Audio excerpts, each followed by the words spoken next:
Hello and welcome to another episode of Growing Up B2B. I'm your host, Ed Delia, second generation president of Delia Associates, the place where B2B brands go to grow. Today I'm speaking with Joe Carolan, vice president of sales at Carolan Packaging, a third generation contract packaging and private label partner serving brands across all categories, from industrial chemicals to consumer goods.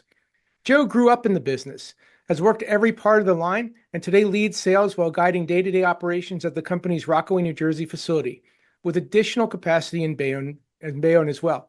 Hey, Joe, it's great to have you with us. Thanks so much for joining the show today. Hi, thank you, Ed, for inviting me. Absolutely, absolutely. So, Joe, give us a quick snapshot. Talk a little bit more about what Carolan Packaging does today and the types of companies you serve.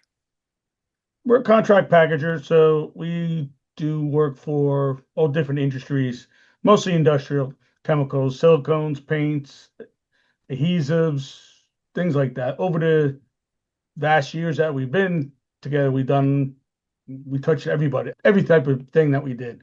I don't think we didn't do aerosols, but way back when we did powders and things like that. But yeah, So, is it mostly the types of products that would be dispensed from, say, an aluminum tube or a caulking cartridge, or what kinds of packaging formats? like behind me are some of the Okay. stuff we've done over the years. So we've done caulking cartridges, tubes, pouches, two-part syringes, plastic metal tubes. There's really not much we haven't done Okay. for right Okay. now. And we'll try anything, but just most of our stuff is, like I said, industrial chemicals, though, final materials and things like that, solvents and whatnot.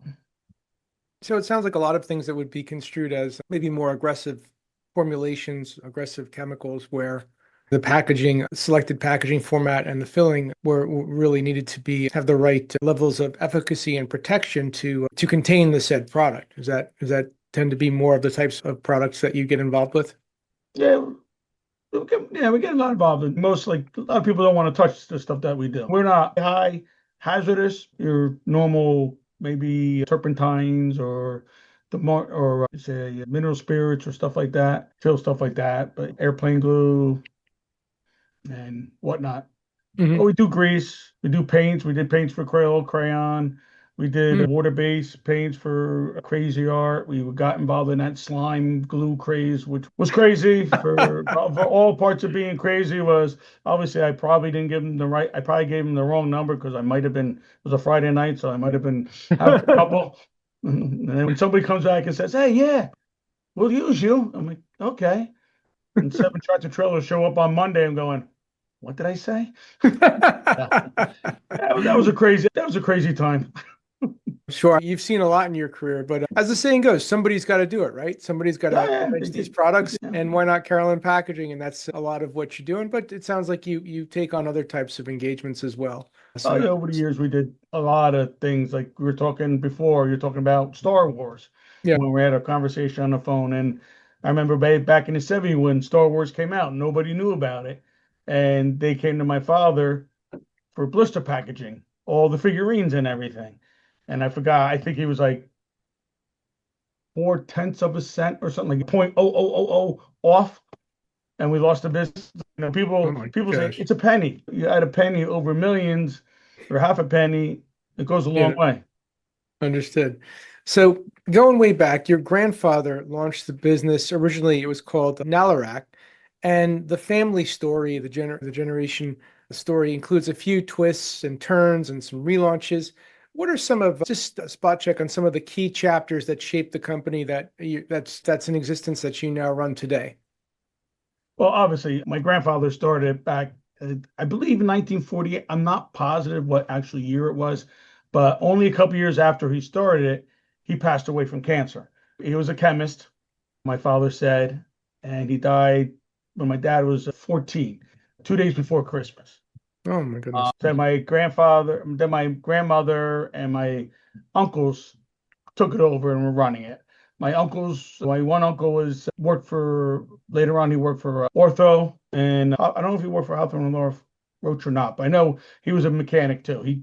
And then my other uncle, he had an extruding business, and but then he switched careers and became a journalist. And moved to Trenton and wrote all nice political things for people and Wow. that. And then the uncle above my father, Donnie, he with four boys. When you're younger, one had to go to the priesthood, so he was becoming a priest. And unfortunately, he ended up getting a tumor behind his kneecap, Oh no. and he passed away at a young age of 22. Oh my goodness. My dad was Hmm. only like back then he was only like 17, 18, somewhere around there. But a day before his birthday, no less. So my dad really didn't have a Oh, kumbaya, would you say? But I guess finding all the pictures and everything, because my parents have both had passed away. Recently, my mother passed away. So we're sorry. cleaning the house out and finding a lot of the old pictures. And I guess my grandfather had a pretty good business back when, because they all had cars. They all had real nice cars. They were dressed nice. My father went to a prep school. He has where do you go to? A Carteret prep school in North, South Orange, West Orange, somewhere around there. Yep. And then I guess he got into the business the same way, but he had to have healthcare and stuff. So he went to work for Carter. Who did he work for? He went to work for Cody Labs, Pfizer, and the last was Menon Corporation. Wow. Okay. And he was a lead mechanic. He worked mechanics there.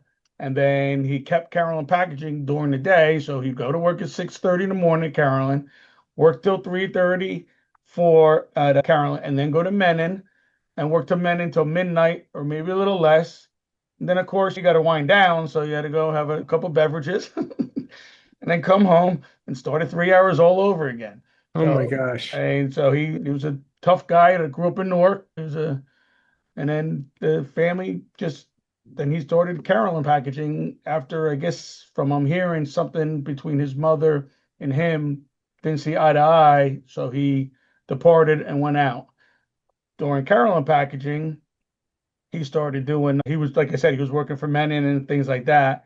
Then he had a place in Orange, he sold and he moved up to Morristown, right next to the Menon down the street. He was in the Hollow, is what they called it. So Okay.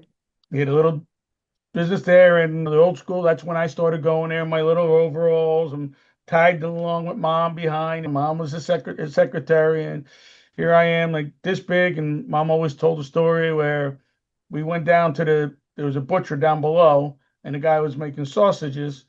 And I guess I pointed at the machine and said, "My daddy does that. He's got a machine like that."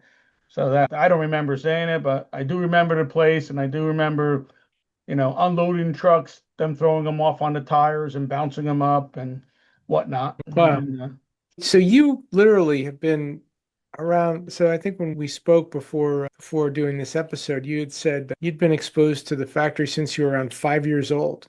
more than that, since I was born. Okay, even so, always. When did you know that you wanted to get involved in the family business as a career? Like, how old were you when you started to think, okay, this is what I think I might want to do?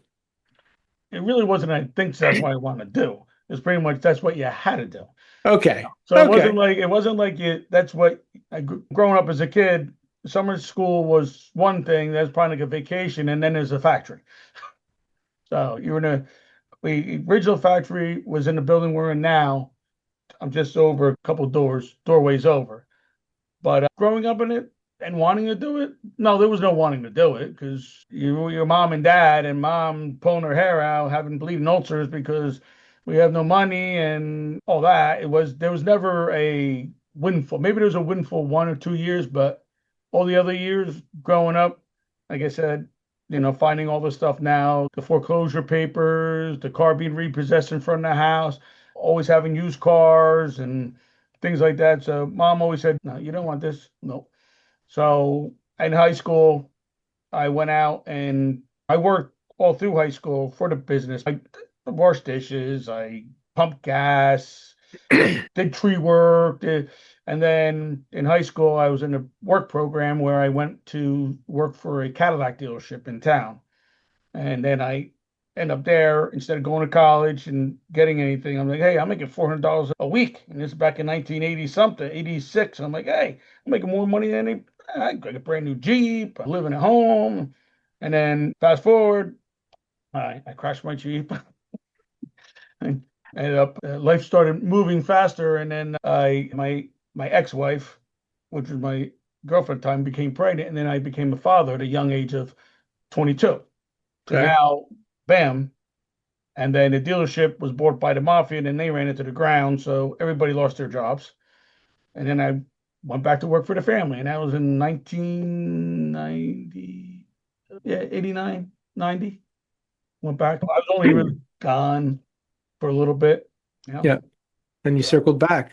I Okay. circled back, and then now you're raising children, which was with it being a family business and everything that my parents allowed me to be a parent for my children because my father, that was my big thing for my father. He goes, I wasn't around for you guys. And we Hmm. pretty much were the remote control on Sundays. Remote control and go to the fridge and get a beer. If you weren't traveling, going to see family, because Yeah. everybody had to see family. My dad would go to see my aunt down in Newark and my grandmother. And then my mother came from a big family and they were in South Orange, and then they moved Grandpa up to Pennsylvania. So we'd have to take weekend trips up to Pennsylvania and visit Grandpa. So we were always going a different way, and only had Dad for one day. Well, So well, he well, it had to sounds be like the father. it sounds like a common strand in your family is no one shies away from hard work. It sounds like a lot of there's a very strong work ethic, and everybody's no one's afraid to lean in and do the hard work when hard work needs to be done. No, actually, the best thing is my son gave my father his name. My son would come over to the factory and everything else like that. And my father came out of his office, and my mom goes, "Oh, that's Mal's office." My son is only like four, maybe 4 or 5. He goes, "No, it's not. That's boss's office." So, with that said, he's always been the boss. To the That's day he marvelous. died, we put it on his casket and on his tombstone, boss. He So, wasn't grandpa, he wasn't papa, he was boss. so for those listening, Joe just held up a sweatshirt and on the back it said boss in big block letters. So that's great. So talk about really growing up around the business from a young age, being exposed probably to every facet of the business. What were some of those like early lessons that you learned, maybe from your dad, maybe things that you may have heard about your granddad that still influences you to this day, Joe? What were some of the early lessons that you still carry forward to this day? But Dad had he was soft spoken, but a big guy. Hmm. And he always, I remember him saying one time, there's nothing above us for doing anything. Taking out garbage, dumpster dancing, getting on there, push the stuff down to make sure it's doing something. But when he was in the front building, we had a large amount of people. He was always kind hearted, and he would hire anybody, even if they stole from you and stuff like that. He'd give people a second chance and help out. And remember one day he was taking garbage out, and some guy was just standing outside, and the guy goes, he told the guy to take the garbage out. He goes, well, that's not my job. He goes, what do you mean it's not your job? Because if I tell you to take the garbage out, that's your job. He goes, that's not my job. He goes, that's good because you don't have a job now. You're fired. Get out of here. But nothing was, we were on the line, me, my sister and brother. We did a thing years ago, which was a second company that bought us, we're pulling fiberglass rope in the middle of the summer on a loading dock, baking out sun with a guillotine cutting the rope. Who was out there? Me. Who was out there when the coffee pots came from China or Taiwan and we had to unload a container of coffee pots? Me. Do you know how hot it is in a container? Yes. Very hot in the summertime. Very hot. Whatever job you have, epoxy, this, that, and everything, there's nothing above it. And he would do anything. He'd always say, if I come out and I just see you standing there, if your boss comes out and sees you standing there, he sees you stand there. He doesn't care that you were running around sweating your butt off for 20 hours or whatever. He only remembers he saw you standing there. So that's always stay true in my mind. It doesn't matter. You can have 1,000 attaboys, but it's an OFU that gets you. That's funny. So definitely one of the lessons learned, if I'm hearing you correctly, is it's you do what needs to be done and you don't think about, hey, is that my job? Is that my role? Is that my place? But if it's got to be done, you get it done, you know? No, And he sat on the machines. He sat on the machines, ran machines. He yeah. fixed all the machines. That's the only thing I did not get from him. Did in the beginning, but then I gravitated towards everything else. He was a mechanic, real like master mechanic and stuff. And it sounds like that's in your blood, really, the ability to the mechanical acumen and it was in your grandfather, your father, yourself. That's really, really great. Now, talking about you've partnered with companies from like ITW, GE, Crayola, government, some really big names, big brands across the years. What do you think those types of customers, those big customers, value most about working with Carolan Packaging? Well, we get the job done and make them look good. That's Okay. one. Other than that, they don't appreciate paying you on time. 90 days to 105 days now. So that's a little crazy when you're paying out for all your everything else. So we Yeah, pretty much straighten them up really quick on that part. yeah, yeah, But yeah, we do. The bigger they are, the most unorganized they are. Is pretty much what I see and what I've seen over my years doing things and stories that we can talk about and how they want something from you and they send you a purchase order that's 17 pages and then they're telling you, oh, we're going paperless, we're going green. Well, you just sent me a book, a whole entire trade. Yeah, yeah, yeah, they're all over the place. There's not one I haven't dealt with. yeah. But then to your point, that's why they need you. If they had it all figured out, they wouldn't need you. And that's why they come to you is to help you get it done. And as you say, you do, you get it done on time and you do what it takes. So that's great. As far as, I don't know if you're you, frozen or not. no, you're good. You're good. You're good. Miss The, lost internet. You there? oh, No. yeah, I'm here. I'm here. Can you hear me? Okay, because you froze on my end. It must might have Oh, been me. okay. Okay. I didn't realize. So yeah, we deal with a lot of companies. We deal with a lot of companies and things like that. Yeah. We've done a lot of different things for a lot of different people. Small stuff to brand new inventions that they never knew what was going on. One of the things that you commented on when we first spoke was you said we don't have our own products, so we treat our customers like our own. So how does that mindset show up in the rest of your organization? And so we don't have our products, we have your products, but we treat them like they're our products. So how does that mindset, does that permeate through all the people in the organization? Does everybody carry forward that philosophy and that kind of caretaking mentality? Yeah, obviously I drill it into their heads and stuff like that. Even though like I do not own the company, my name's still on the front door. So it still goes out with my name, my pride, and our workmanship on it, with all the history of my father and my grandfather.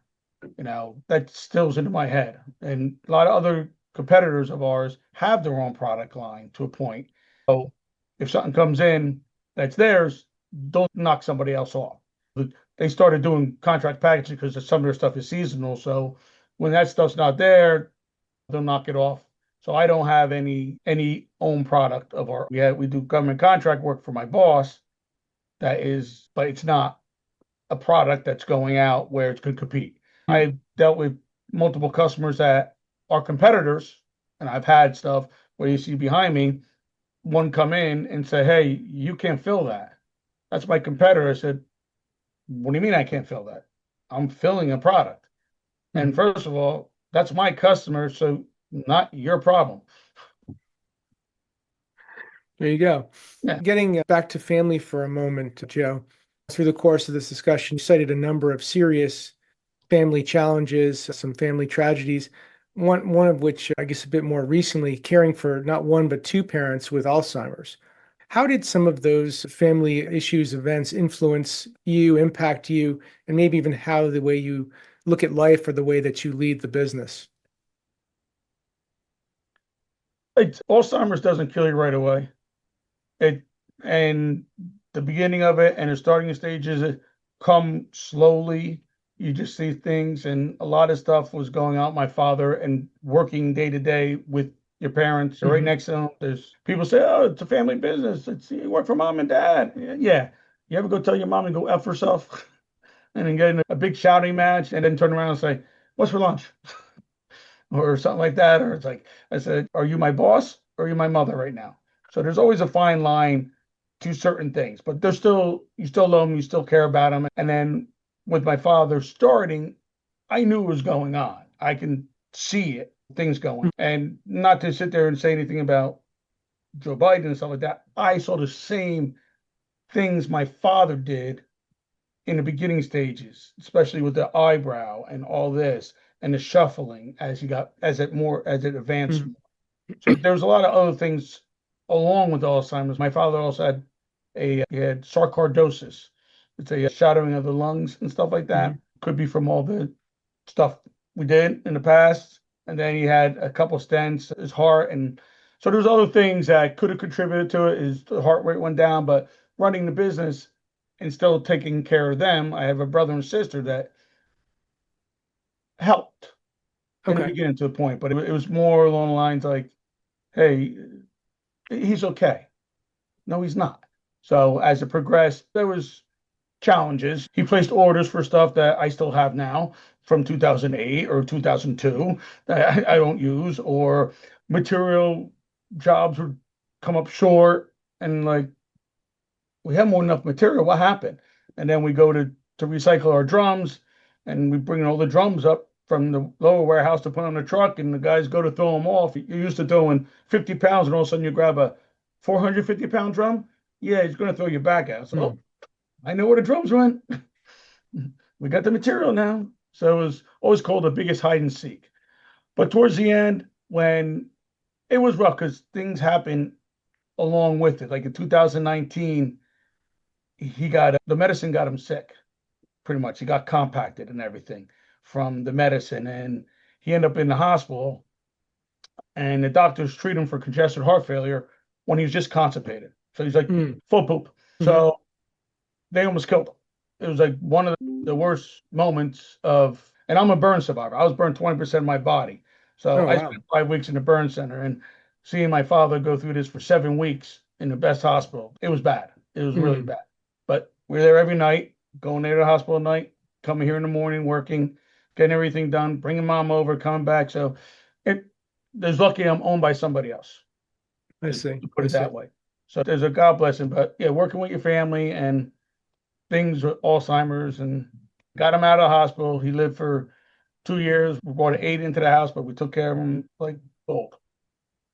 Yeah. Wow. So you've definitely faced your share of adversity along your journey. That's for sure. And, Oh yeah, yeah. and, You ain't. You but, don't have enough time on a podcast or enough time in the internet to hear the real story of my life. but here As we you say in the are. Yeah. fire service, can't make Yeah. this shit up. But here you are standing strong through all Yeah. of it and still managing to put a smile on your face. So, Oh, it says a what are you lot gonna for your do? resiliency. My father always said, "Today's the first day of the rest of your life." The other one was, But uh, you made a great point before in the context of talking with your mother at one point. You said, "Are you talking to me now as mom or as my boss?" Even in some of the narrative you just shared, it's clear that maybe she didn't, or maybe your dad didn't, but you had a sensibility of, hey, sometimes she's being my mom, and sometimes she's being putting her company hat on and being my boss. And at least you had the ability to distinguish between the two and say, okay, we're in sort of family mode now, or we're in business mode now. yeah. But Well, it took one. I knew what was going on with my father, and he was still functioning and coming to work, and you're getting Mhm. a forklift. Finally, she started driving instead of him driving, because one day he just got in a car and left. I thought he was going to pick mom up because she only lives around the corner. I'm like, "What are you doing here? Where's dad?" She's like, "What do you mean?" So I'm like, Oh my. Oh, I think you froze for a minute on us. Hold on. Let's see if we can get you back.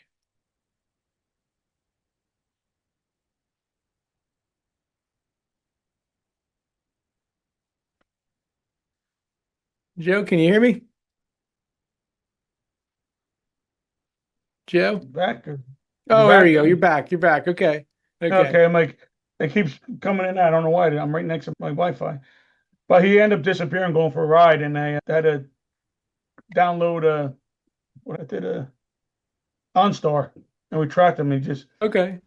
and then he got him pulled over and everything, and it was interesting. But yeah, it's tough. But a bunch of years after, I forgot what year it was, but I came back from a bad fire one night where my mother and son were killed in the fire, and I came back to the factory. Came we Our job was going in to find them. Mhm. And so when I got back to the factory, I said, "You guys are coherent. You can understand."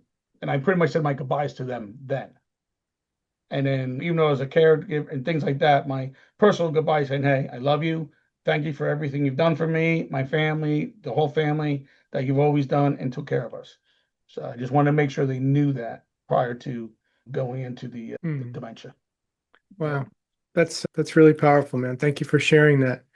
I'd like to touch on something else that you just referenced. A 34-year volunteer firefighter, a former fire chief. So that's quite an impressive run. Talk about that for a minute, Joe. What are some of the maybe the leadership or safety disciplines that maybe you've carried from the firehouse into the factory floor? How does being a volunteer firefighter and even former chief influence either how you approach the business, how you engage with people, how you look at safety and things like that? So, well, with the being like, we'll go back on the chief part, being volunteer fire chief. It's hard to give orders to somebody that's not getting paid and it's Sure. risking their lives. Yeah. And my father always had a saying, when everybody left work, he always said goodbye to them and thank you. And for years, I'm looking and going, why are you saying thank you? They're working for you. They should be saying thank you to you. He goes, no, yes, they're working for me, but they don't need to work for me. So you treat everybody as you want to be treated. And a lot of people think the boss is up here and the boss is above you. No, the boss, if you give more respect, you don't, you're not giving respect, you have to earn respect. Especially in a fire service, when it's for free, you have a lot of people that want to have the power and they want to have everything else, but they don't want to do the work and get down and dirty and get in. Like I said, I was a burn survivor. I was burned 2 years in being a volunteer fireman. Here I am, 34 years, still at 50, I'm going to be 58, running and burning buildings.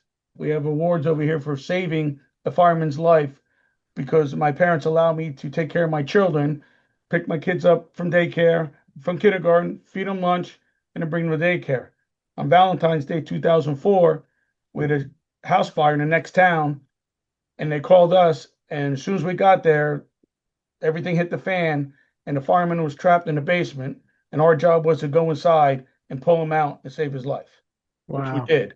And we got Wow. awards, accolades up and down. It was like all over, talked all over the country. So not even just doing that, but being allowed to leave the factory to do it and then come back and just jump right back in and, oh, okay, let's load the truck, let's run the machine. They don't know what I did. I went on a car accident where people were killed, come back, sit down. For two Wow. square mile town, we've seen a lot. I guess so. I guess Yeah. so. Every That's firefighter's seen a lot, and yeah. there's a need for us. Yeah. The end that speaks to not only your service, but also I can't even fully comprehend the courage it must have taken to go and do that. Most people's inclination would be to run the other way. Doesn't Yeah, fire. I want to go the other way. You're running into it I, to save a life. I didn't get hurt in fire. I got hurt. I had a trauma hot water blow up in my face, Oh, so I didn't. So okay. fire was not burn. Burn's a burn. Yeah, sure. Something else, a recent development that I wanted to touch on. Recently, your wife just joined the business in supporting billing and some customer service roles. What's that been like? The now working, not just being a husband and wife, but now working in the business together. Talk about that for a minute. She's just still breaking in.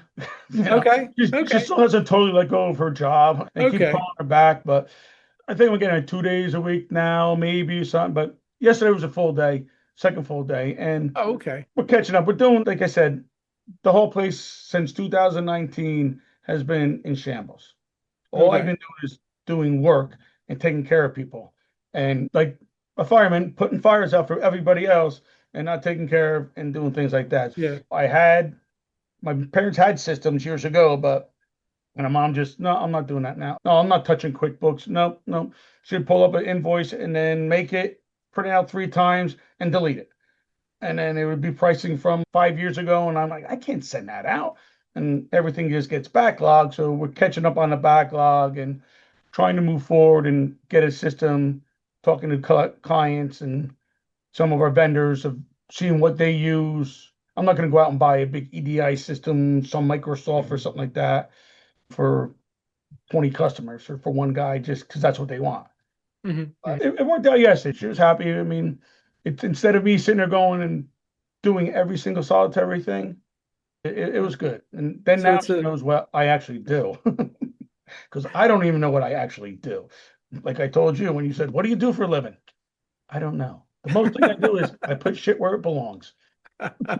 It sounds early indications are that it's good, and Uh, she's gonna maybe help clean house a little bit and put some things in order. and Yeah, and put and some protocols back in yeah, order and things yeah, like that where and divide and conquer and help you yeah, out where it's you can only do so much in a given day, and now you've got not only a second set of hands, but one that very closely trust in a very deep way. So I wish you good luck in that relationship as it takes the next level in a business relationship. well, Uh, mom and dad made it 65 years almost together. So wow, mom worked for dad the whole time. wow, that's impressive. That's really impressive. So taking a look back at your entire journey to this point, what's been the most rewarding part of being part of Carolan Packaging, being part of this family business? When you look back, say, what's really been the thing that's most rewarding in your mind, Joe? I say the most rewarding in this part when we're younger, it was tough when we were younger. That's life. You never ever since grade school, if you wanted something, you had to buy it. You wanted Nikes, you had to buy them. If not, you got Jocks and you got Kmart and you got that. So the most rewarding is showing you how much money, not how much money, how to be respectful of money instead of just throwing around and buying and living up to other people's expectations. Because I've been through that a couple of times in the past. So the rewarding part was I was allowed to be able to raise my children, and I was able to take care of my parents at their final Mhm. hour, talking to my father and dealing with clients and hearing from clients. Because, like we talked, I have a whole list for other family-owned businesses that we deal with directly. Wow. So I want to say half my customers are family-owned husband and wife businesses. Oh, wow. Yeah. Okay. So they know the triumph and everything else like that, the what you go through and things like that. Yeah, that's awesome. But rewarding, giving the customer a nice product, good price, and keep it in the country, keep working it. I'm excited about what's going on. And not right now with the tariffs because I just got hit really bad with the job that's coming up. It's going to cost a lot of money, but other than that, I like to focus on America. Yeah, I hear you. I hear you. So a lot of the people listening in are obviously other family businesses, and some of them are actually young people who are maybe in their 20s, maybe young 30s, who are at what I'll call a crossroads. So they maybe know that there's a family business and they're asking themselves, Joe, should I join the family business or should I go my own way and take a different path? So if you were to give a young person a piece of advice relative to should they join their family's business or should they go their own way, what might you tell them? Right now, like I said, I'm owned by somebody else. So I have a unique what's going on. But I do in the back of my head wish I knew more as a child when we were in the front building and we had everything. I think we had 50. I have 5 people working for me now. Back then we had 58. Okay. Shift and a half. We're doing work for Hearts Mountain. But all the companies you think about that we're doing work for are no longer around. You think about all this stuff that was out there and all the work that we did. But I just wish I knew more about the ins and outs because I don't know about the taxes, insurance, all that stuff, because I wasn't involved in that, and I'm not involved in it now. So when it comes at going into a family business, there's a lot of family business at a crossroad that you went through with your family business to take it on or not to. Yeah, And you probably have your own spin on it than your father had on his, right? absolutely. But you got to be married to it. Yeah. Yes, you do. And there's gonna be ups and downs, and you're not gonna eat, you're not gonna go on vacation, you're not gonna do a whole bunch of stuff. Or if you are, you're being successful, and if you're successful at it, be cautious of being how successful you are, because you don't want to be that successful and be way up here, and all of a sudden, boom, get cut out, and you have nothing. Yeah. I've seen it with many people inside our community that living high in the hog because they had a big contract, and then one day somebody forgot to put something for the contract, and guess what? Next year they have no work. Yeah. Yeah. I've seen it happen and I've seen a lot of people ride right into debt and all kinds of things. But so I think if I'm hearing you correctly, learn as much as you can, be as informed as you can when you make that decision, but also recognize that in no way is it a free pass or a free ride, that you're going to work hard, you're going to have to work Yeah, hard, and you're going to see your days of glory, and you're going to see your dark days as well. And having the tenacity to ride through it all and find a balance point. I always found that was hard in my journey, especially as a younger fellow, that the highs would be really high, the lows would be really low. And it took me a while to really say, you got to be balanced emotionally and know that there's going to be both. And it's never And going that's to the be hardest perfect. part. That's the hardest part about life and everything. Yeah. I take what I've done in the fire service, because you can't go screaming with your head chopped off. You got to be calm Yeah. to a point, Yeah. where something's going on, and you definitely don't want to be the one going, "Oh my God." So looking ahead now, thinking about Carolan Packaging, maybe in the next 3 to 5 years, where do you see the business going in terms of capabilities, customers, your team? What do you see when you look to the future? That's why I bring my wife in, so we can get a handle on what the situation is here. What are we doing? What's making us profit and things like that.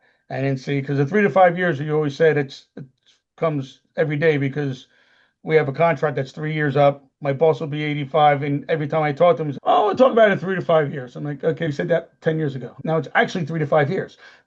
Every time I talk to him, he goes, "You got to come down. We got to talk about this." I'm like, "Okay, what are we going to talk about?" But hoping that we can make it profitable, make it where it's not outrageous, and make a living where everybody has a living, and not stressed out over certain things. And then maybe sell it. Maybe I have a son. I don't know if my son will come back up from the south. He's really never involved. He was involved as a kid, but Yeah. I think maybe it's a niche business. That's the whole Yeah. thing about it. It's somebody has to start somewhere to start filling tubes for the first job. Yeah. You're not going to come out and do a million tubes. They all ask you for a million tube price. They always say, "Oh, hey, can you do 500 pieces?" I'm like, "Yeah, I'll do for the million piece price, and then I'll do the million piece price, the 500 piece price for the million piece price. Does that work for you? What are you, crazy? Thank you. Have a nice day." That's funny. It's funny, but sadly, it's true. I had somebody doing windshield washer, little tiny windshield washer fluid bottles, and he goes, "I got a guy doing it for a nickel." I said, "Okay, I'll talk to you in 3 years." "What do you mean?" I said, "Because the guy's going to be out of business, and then you could pay my price." He called me 2 years ago. I asked you about the future. I asked you the past. How about right now? What are some things that are really exciting you right now, Joe, in the business, in the industry, maybe in the clients you serve? What's something that's really getting you excited about Carolan Packaging? I'm getting a lot of phone calls for quotes to Okay. quote a lot of products, a lot of organic product, like organic fertilizers. I got some perfumes and some other stuff. But it seems with the tariffs, a lot of people are migrating back to the country Absolutely. and trying to get things done here. Has anything really turned in? I got right now, I have a quote going out for relabeling apple cider vinegar bottles, 20,000 bottles, because they were labeled wrong, and they're on the water right now coming over here. So I was like, okay. All right. Like my father always said, my father always never shied away from anything, always took it, and he said, "That person over there might give you this. Okay, yeah, that's only a little piece going on right now, only doing 500 pieces. But you know what? You put that 500 pieces and that 2,000 pieces, you put them all together, they make up for a good part and pay the rent." So, Yep. but yeah, Yep. I feel energetic about what's the calls and the Mhm. requests and things like that, and seeing it out. That's great. That's great. And I Yeah. think a lot of people don't fully appreciate what it means to be a contract manufacturing organization, especially one that deals with lots of non-durable goods. So that means you have to be incredibly agile. You have to know when to expand, when to contract. You have to know that there's never going to be that perfect equilibrium point. You're either too busy or not busy enough. You know? Yeah, that's what happened with me with the slime glue. The Yeah. owner of the company goes, "I'm going to make you busy." Oh, he made me busy. Let me tell you, I was busy. Well, I wasn't making any more money than I made the day before, because I get paid the same amount of money. I told him, I said, Mhm. "You may be busy, but you're not making me money." Yeah. Two different But things, busy and money. But through it all, you continue to forge ahead and have demonstrated, at least through this interview, some tremendous tenacity through some very serious adversity and managed to keep a balance and a smile on your face through it all and keep working forward. My compliments to you on your journey. Last question for you. If somebody wanted to get in touch with you or learn more about Carolan Packaging, what's the best way to connect? They can email me at joe@carolanpackaging.com, CAROLAN packaging, PACKAGING.com. Phone number is 973-586-8808. And our website is carolanpackaging.com. Awesome. Joe, thanks so much for joining me on Growing Up B2B. Your story really resonates and captures what makes family businesses special, which is resilience, craftsmanship, and a deep commitment to both customers and to family. Again, we've been speaking with Joe Carolan of Carolan Packaging, and I'm Ed Delia, and this is Growing Up B2B. Thanks so much for listening, and we'll see you next time. Joe, thank you so much for joining us today. Hey, thank you very much. Awesome.